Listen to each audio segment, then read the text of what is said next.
Leche flan salad? Pwede pala yun? Naku, yes po. Dahil ngayong araw ay gagawin nating salad ang paborito nyong leche flan. Na talaga namang doble ang sarap. Kaya naman kung gusto nyong malaman ang recipe na ito at maidagdag nyo ngayong paparating na Pasko, panoorin nyo na po ito hanggang dulo. So, una nga ay naglagay ako dito ng 2 cups ng tubig.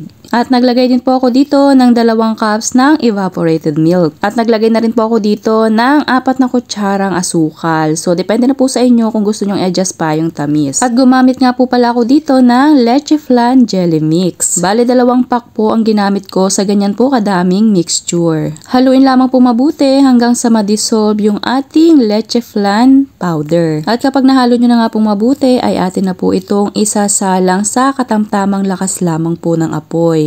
At make sure po na aalagaan nyo po ito sa paghalo dahil aking napagtanto na talaga namang mas mabilis po itong mabuo kaysa dun sa karaniwang gelatin na ating niluluto. Huwag nyo na nga pong hintayin makakulo pa kapag sa tingin ninyo ay uminit na, pwede nyo na po yung hanguin. So ayan, akin na po itong bubuuin dito sa aking lalagyan. At nung mabuo na nga po, syempre po atin po itong i-slice sa tamang laki lamang para naman hindi nakakaumay. Pero depende na rin po sa inyo kung gaano po ba kalalaki ang gagawin nyong hiwa dito sa ating leche flan gelatin.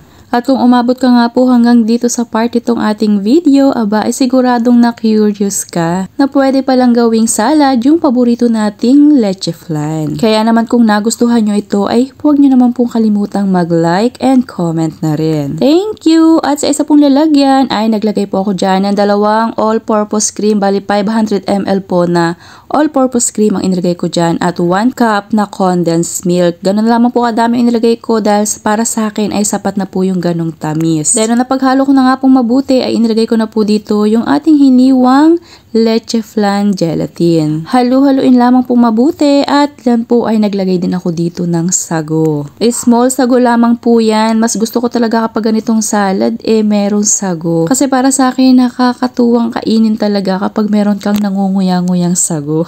Pero yun naman po ay optional na lang. Pero kung gusto nyo naman na ganito po kasarap, lagyan nyo po ng sago. Napakasarap po talaga nito. Then after nga po nating mamix mabuti ay syempre po mas masarap yan kung atin po itong i-chill kahit mga 2 hours lang. Then after 2 hours nga po ng aking pagpapalamig, eto na mas lalo pong naging creamy yung ating leche flan salad with sago. O diba, itsura pa lang talaga namang mapapasandok ka na. Kaya naman kung naibigan mo ito, ilista mo na ito sa listahan ng ihahanda mo ngayong paparating na Pasko. So ayan na nga. Hindi na natin ito patatagalin pa at atin na itong titikman. Alam nyo, sa amoy pa lang ay talaga namang matatakam ka na dito sa ating creamy leche flan salad with sago. Kaya naman kung natakam ka rin dito sa ating recipe ngayong araw, subukan mo na rin ito.